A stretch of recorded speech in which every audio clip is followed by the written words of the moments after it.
brought to you by Palvi Agrico. आता शेतीसाठी जे काही लागणार ते घरपोच मिळणार, तेही मोबाईलच्या एका क्लिकवर।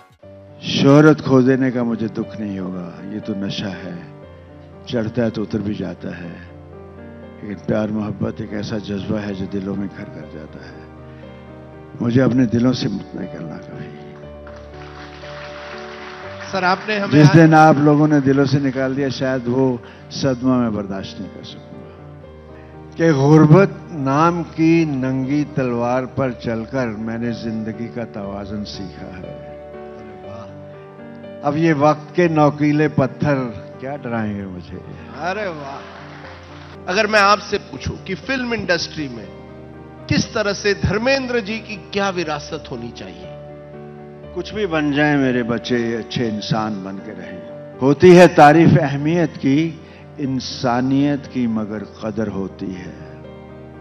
कदर देखिए साहब, होती है तारीफ अहमियत की, इंसानियत की मगर कदर होती है। तरजीह ना दे ओहदे को इंसानियत पे, बंदे पे खुदा की तब नजर होती है। अरे वाह। दोस्तों, हिंदी सिनेमा का असली ही मैन कौन? सलमान खान नहीं, अक्षय कुमार नहीं। Please welcome the original he man, गरम धरम धर्मेंद्र। ये सही इंट्रोडक्शन था कि आप आज भी असली ही मैन हैं हिंदी फिल्म इंडस्ट्री के।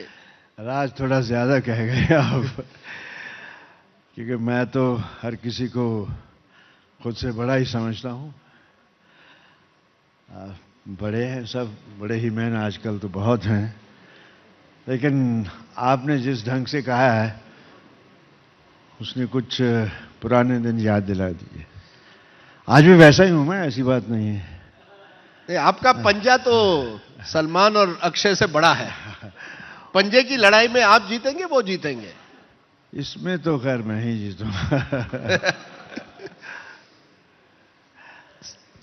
धर्मेंद्र जी, आज आपको यहां देखकर अच्छा लग रहा है, क्योंकि मेरे मन में दो पिक्चरें हैं। जब मैं छोटा था, मैं भी एक जमाने में छोटा हुआ करता था, दो पिक्चरें हैं।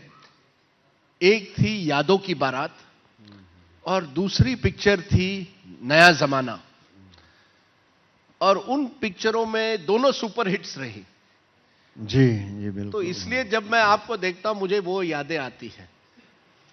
मैं खुद सोचता हूं यार, एक पिक्चर में मैंने उंगली तक नहीं उठाई, दूसरी में मैंने किसी को छोड़ा ही नहीं। तो मुझे भी लगा यार, और लोगों ने खूब पसंद किया दोनों तरह से, तो शायद किस्मत वाला हूं। हर रंग में, हर ढंग में लोग प्यार करते हैं मुझे। रोमांस हो, रोमांस में तो ज्यादा ही करते हैं। लेकिन अच्छा लोगों, इसी मैं एक बात कहूंगा कि मोहब्बत आपकी न देती रोशनी घर मेरे नाम को, कैसे बनता धर्म है आपका, पहुंचता कैसे इस मकाम को। अरे वाह। ये आपकी देन है सब। सर ये मुझे बताइए, 1958 साल, एक सानेवाल गांव से एक लड़का आता है, बगैर कोई गॉडफादर, कोई परिवार नहीं, कुछ नहीं। फिल्म फेयर अवार्ड के लिए जो स्टार टैलेंट होता था तब, वो अवार्ड आप जीतते हैं और आप बंबई आते हैं। क्या आपको कभी लगा था कि 60 साल बाद आप उसी बंबई में फिल्म इंडस्ट्री में अपना नाम शोहरत कमाएंगे? क्योंकि मैंने सुना है कि जब आप पहले आए तो कोई आपके लिए फिल्म रोल के लिए कोई तैयार नहीं था। तब 60 साल बाद आपने 300 फिल्म कर दी, इतने बड़े स्टार बन गए। उन दिनों की याद दिलाए, 58 में जब आप पहली बार बंबई चले आए। 58 में मुझे फिल्म फेयर टैलेंट कॉन्टेस्ट मैंने जीता। उसकी एक छोटी सी कहानी में मेरा किरदार आपको पता चल जाएगा। मैं किस घर से पैदा हुआ, कहां से आया, कैसी मिट्टी से आया। मैं तो सीधा कहूंगा जी कि अरे लवली सर, ये पिक्चर देखिए, मैंने ये पिक्चर आपकी है। जी स्टार जी टैलेंट, ये भेजी थी फिल्म फेयर को। The most good looking star. ये मलेरकोटला खिंचवाई थी मैंने। अच्छा लग रहा हूं मैं। कि गुर्बत नाम की नंगी तलवार पर चलकर मैंने जिंदगी का तवाज़ुन सीखा है। अरे वाह, अब ये वक्त के नोकीले पत्थर क्या डराएंगे मुझे। अरे वाह। इसीलिए मैं वहां से उठ के आया हूं, इसीलिए मैं भूला नहीं हूं, मैं अपनी मिट्टी को नहीं भूला, मैं अपने कैरियर। मैं देखिए साहब, उन्होंने मुझे फिल्म फेयर वालों ने कहा था, टाइम्स ऑफ इंडिया के थे, कि आपको फर्स्ट क्लास फेयर दिया जाएगा टू एंड फ्रो। तो मैं पहले तो उस खत को बार बार देखता था, यार उन्हीं का है, कोई गलत कंपनियां बड़ी होती थी उन दिनों, ये उसने किसी और ने तो नहीं बुला लिया। तो मैंने कहा अगर मैं फर्स्ट क्लास में गया, अगर मुझे पेमेंट नहीं की तो मैं तो मारा जाऊंगा। अब मैं थर्ड क्लास में चला गया साहब। थर्ड क्लास में चले गए आप? थर्ड क्लास में गया। और वहाँ बॉम्बे सेंट्रल पे वो आए कुछ लोग, मैंने दिल्ली स्टेशन पे देखा, मैंने कहा मामा, यहाँ मेरे मामा मुझे मिलने आए थे कि देखो कोई ना कोई जा तो रहा होगा। तो सुरेशपुरी थे मेरे साथ में, उस वन ऑफ द कंटेस्टेंट।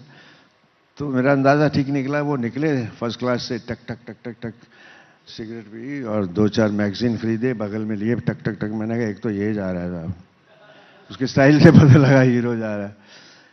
तो खैर और मुझे लेके नहीं गए, मुझे टैक्सी ली, लोगों ने कहा वहाँ टैक्सी वाले बहुत तंग करते हैं। तो टैक्सी वाले को मैं खाम खा सीधा चल, हो इधर है, कहता साहब ठीक ले जा रहा हूँ, क्यों मेरे आपने दिमाग ऐसा कर दिया है। तो वो डर था। एनीवे मैं गया थर्ड क्लास से। इससे आप अंदाज़ा लगा सकते हैं कि सेंस ऑफ रिस्पॉन्सिबिलिटी मेरे अंदर कितनी थी कि कल नहीं मिला तो शायद मैं क्या करूँगा। तो इस तरह से मेरा ये कैरेक्टर है जो बदला नहीं। आज भी सेंस ऑफ रिस्पॉन्सिबिलिटी वही है, आज भी मोहब्बत करता हूँ, आज भी वो, उससे मैं निकल नहीं पाया, ना निकल पाऊंगा। 1960 में आपकी पहली पिक्चर आती है, अर्जुन हिंगोरानी वो पिक्चर बनाते हैं, लेकिन आप की बड़ी ब्रेक आती है, पहली बड़ी हिट होती है फूल और पत्थर। क्या ये उस पिक्चर के बाद क्या पहली बार आपको लगा यार मुझे भी जगह मिल सकती है इस हिंदी फिल्म इंडस्ट्री में? मुझे नहीं लगा, फिल्म ने बता दिया कि मुझे जगह मिल जाएगी। तो फिल्म खूब चली और लोगों ने चर्चे भी खूब हुए। तो उस फिल्म, वो उस वक्त की शोले थी साहब, कुछ लोगों को इतनी पसंद आई बेपनाह। मैं अब खुद देखता हूँ, पहले तो मैं अपनी सबसे बड़ा क्रिटिक खुद हूँ मैं। इसको रीटेक कर लेते यार, इसको डब कर लेते, मैं अच्छा नहीं लग रहा हूँ। अब देखता हूँ तो लगता है यार मैं अच्छा था। तब नहीं लगता था मैं अपने आप को अच्छा। अब लगता है कि हाँ यार था, कुछ बात तो थी जो लोगों ने इतना पसंद किया मुझे। पर आप बड़े हमेशा ये भी कहते हैं कि मैं तो एक्टर नहीं हूं, मैं तो बस नेचुरल कुछ करके चला जाता हूं। मैंने इसको प्रोफेशन नहीं अपनी महबूबा समझा है। ये मेरा प्रोफेशन नहीं है। मैंने नहीं सोचा था मैं करोड़ों अरबों तक पहुंचूंगा, मुझे नहीं चाहिए था साहब। मैं चाहता था लोगों के दिलों में जगह हो जाए। लोगों के दिल, जो ये जगह मिल गई, 1 करोड़ भी नहीं दे सकता। कितना अमीर हो जाऊं ये नहीं मिल सकता। ये सब मेरे जो बैठे हुए हैं मेरे चाहने वाले, जो मैं इनको चाहता हूं, जो मोहब्बत ये देते हैं, ये लव कितना भी हो जाऊं वो तो बीमार करेगा। वो रात को सोचूंगा यार ये कल इनकम टैक्स का छापा पड़ गया तो क्या होगा। अभी यहाँ निकलता हूँ, इनमें जब हंसी स्माइल सामने से आती है तो दिल ऐसे हो जाता है यार ये मेरे हैं। ये एक्टर नहीं समझते, जो समझते हैं इनके घर का आदमी, इनका भाई हूँ, दोस्त हूँ, मित्र हूँ, यही समझते हैं। ताऊ जी भी आप तो ताऊ जी ही समझेंगे। पहले तो मुझे अच्छा नहीं लगा, ताऊ भी अच्छा लगता है अभी मुझे, क्योंकि आपने अलग अलग फिल्में फिर की। उसके बाद आपने बिमल रॉय के साथ बंदिनी की, ऋषिकेश मुखर्जी के साथ आप सत्यकाम चुपके चुपके करते हैं, मनमोहन देसाई के साथ धर्मवीर करते हैं, रमेश सिप्पी के साथ शोले जैसी फिल्म करते हैं। आपने कॉमेडी की, एक्शन की, रोमांस की, कौन सा रोल आपको सबसे पसंद होता था? क्योंकि आपकी कॉमिक टाइमिंग बहुत अच्छी हुआ करती थी चुपके चुपके जैसे पिक्चर में। फिर भी आपने ही मैन का रोल भी किया, एक्शन फिल्में की, और आपने वो सॉफ्ट रोमांटिक हीरोज भी किए। ये ही मैन या रोमांस या इमोशनल चीजें तो हो जाती हैं। Comedy is a difficult thing. इसमें टाइमिंग अगर आपका सही नहीं हो साहब, आप मिस कर जाएंगे। आप फेंके, सामने वाला लपेट ले, और सामने वाला फेंके आप लपेट लें उसको उसी वक्त टक टक उसका। मैं महमूद को भी कहता था बच के रहना भाई, वो मेरा दोस्त था, बहुत प्यार करता था मुझे। तो एक मेरी फिल्म थी नीला आकाश, हमारा हवाई जहाज फंस जाता है आंधी में, तो मुझे कहने लगा मैंने कट कैमरा, स्टॉप कैमरा। मैंने कहा हु इज द कैप्टन? कहता आप। तो मुझे आप ऐसे क्यों बता रहे हो? तो चुप कर गया। तो इस तरह से मैं उसको कह देता था। मेरे साथ हर हीरो के साथ करता था वो। कोई हीरो उससे काम करते हुए झिझकते थे, टू बी फ्रैंक। महमूद के साथ? महमूद साहब is a good great comedian. उसका टाइमिंग क्या था।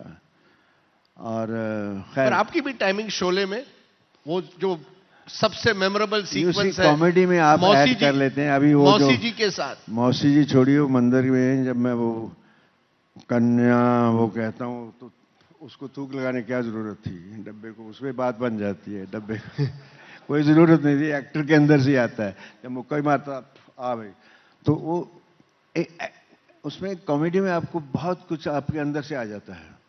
वो डायलॉग अभी भी शोले का, शोले के कई डायलॉग हुआ जी जावेद साहब या सलीम ने नहीं लिखा था, मौसी जी। और जी लगाने में कितना मजा आ गया। मौसी जी आ रहा हूं, अभी जी लगा दिया तो साला इतना मस्का मार रहा है मौसी को। तो जी लगाने में कितना फर्क पड़ गया। देखिए एक लफ्ज से, नहीं तो मौसी मौसी मैं आ रहा हूं या मौसी जी आ रहा हूं, तो उसमें कितना फर्क हो जाता है। कॉमेडी में आप कुछ भी, you can enhance thing, you can play with it, and I enjoy comedy.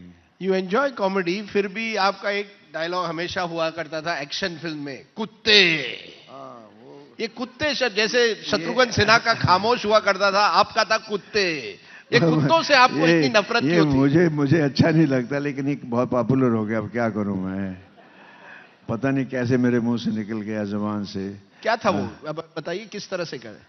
नहीं, वो मोस्टली हम लोग जब गुस्से में आते हैं तो कुछ निकल जाता है, तो वो निकल गया होगा बस। तो वो पॉपुलर हो गया, लोगों को पसंद आ गया होगा। तो हर पिक्चर में फिर वो जब भी आपको एक्शन, आप विलन को जब भी मिलते थे पहले आप उसे कुत्ते कहते थे।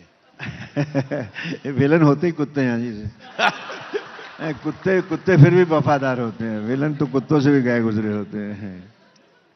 वो चुपके चुपके, जैसे आपने पहले कहा कॉमिक टाइमिंग, आप और अमिताभ बच्चन और शर्मिला टैगोर के बीच में जो उस पिक्चर में कॉमिक टाइमिंग होती है। और ऋषिकेश मुखर्जी हमेशा कहते थे कि धर्मेंद्र एक ऐसे एक्टर है जो मैं हमेशा पसंद करूंगा कॉमेडी फिल्म में। अमिताभ बच्चन के साथ आपकी जो पेयरिंग थी, एक तरफ शोले ये दोस्ती हम नहीं तोड़ेंगे, दूसरी तरफ चुपके चुपके, क्या था उस मैजिकल पार्टनरशिप में? मुझे उसका तो नहीं पता, मुझे मालूम है मेरे अंदर क्या है।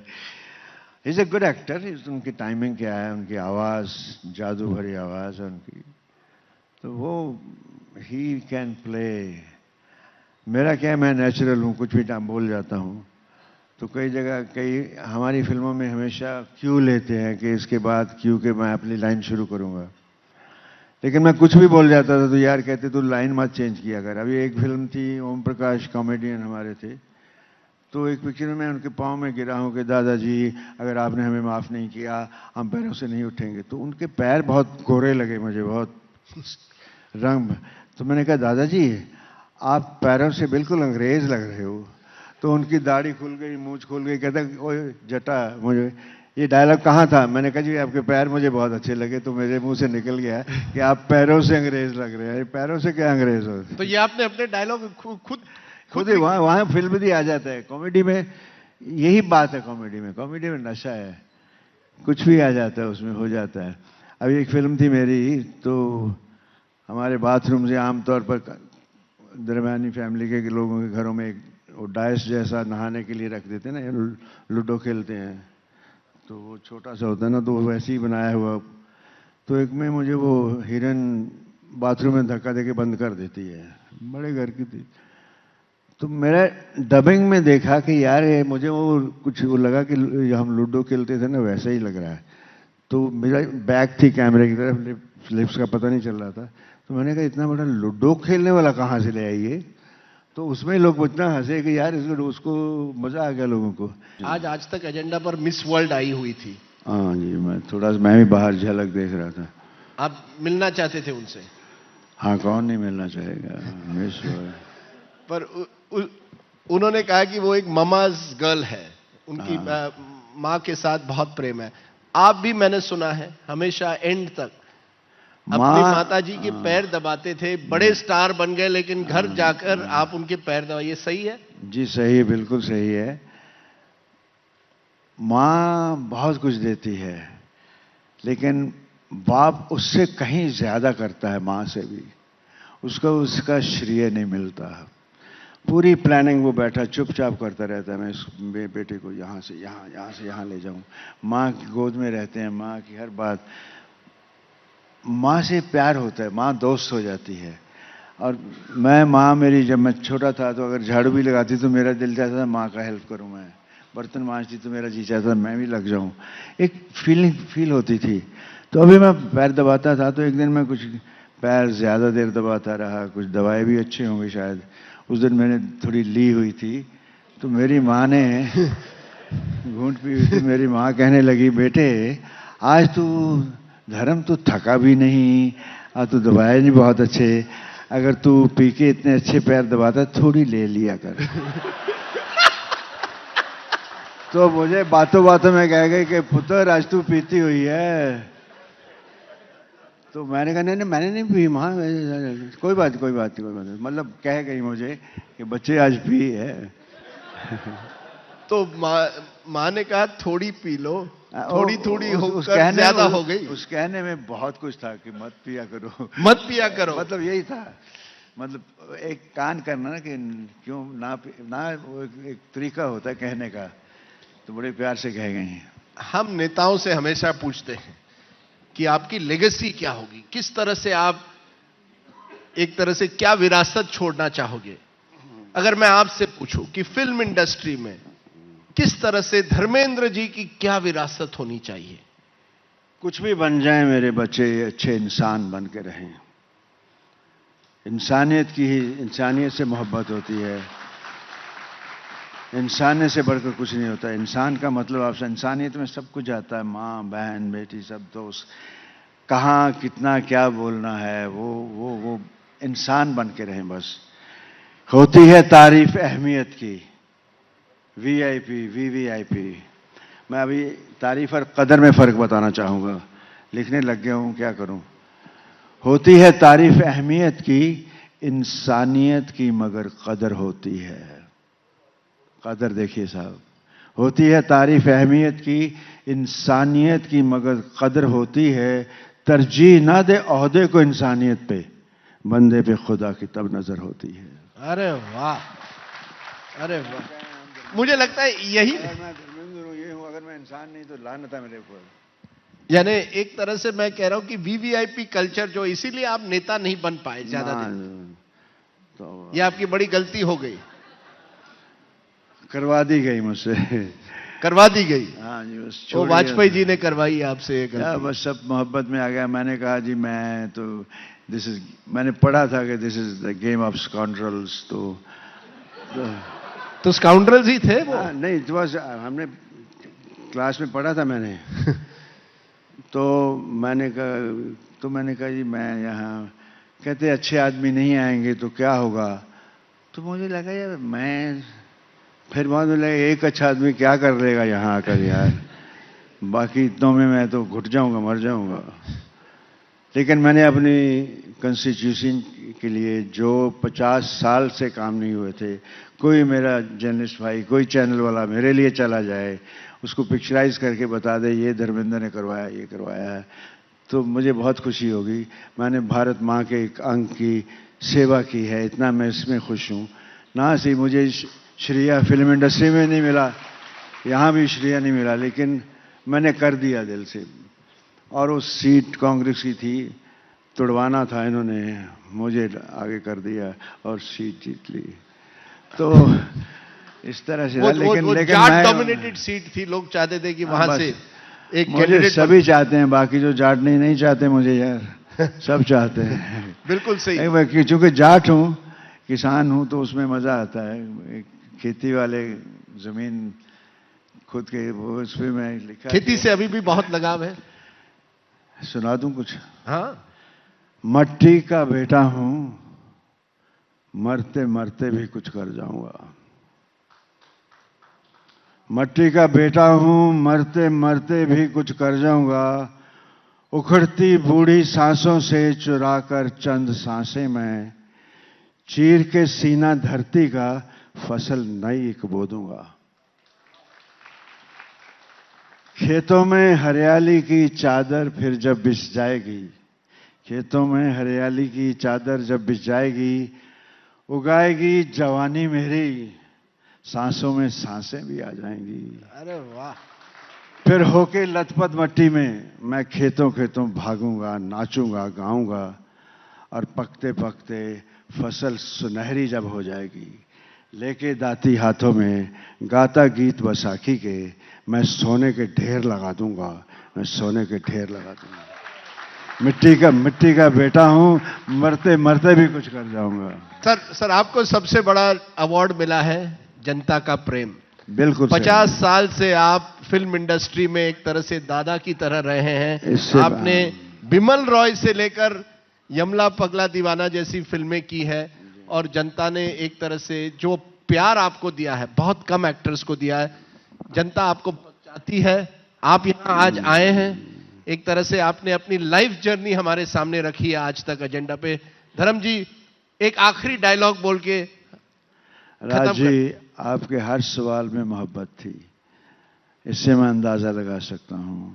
आपके सवाल पूछने में के अंदाज में कि आपके दिल में क्या मोहब्बत है मेरे लिए।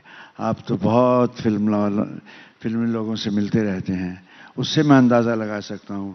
इससे बड़ा अवार्ड क्या मिलेगा। आपका जो अंदाज था पूछने का, आपका ढंग था, जो मैं रिएक्शन भी देख रहा हूं सबका, इससे बड़ा अवार्ड कोई नहीं चाहिए।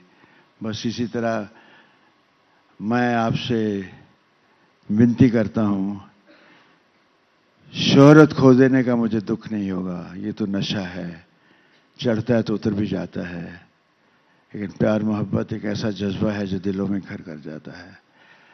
मुझे अपने दिलों से मत निकलना कभी। सर आपने हमें जिस दिन आप लोगों ने दिलों से निकाल दिया, शायद वो सदमा मैं बर्दाश्त नहीं कर सकूंगा। सर आप हमें यादों की बारात पर आज ले गए हैं, और इसके लिए बहुत बहुत शुक्रिया। Please give a very big hand for the one and only Garam Dharam Dharmendra. Thank you. Love you all, love you all, love you all, love you all. Dharmendra ji, इससे पहले कि आप मंच से जाएं, एक खास गुजारिश है। हम सभी ने अतीत को आज जिया है आपके जरिए, तो आज हम चाहते हैं कि इस मंच से मौसी जी वाला शोले का आपका वो डायलॉग अगर हो जाए। मैंने कोशिश की, देखिए यही तो मुसीबत है, मैंने आप कोशिश की, आप नहीं करेंगे। अंजना ने कह दिया, आप तैयार हो गए। दिल्ली वालों, अरे दिल्ली वालों, अगर आपने मुझे अपने दिल से निकाल दिया तो कुतुब मीनार पे चढ़ जाऊंगा।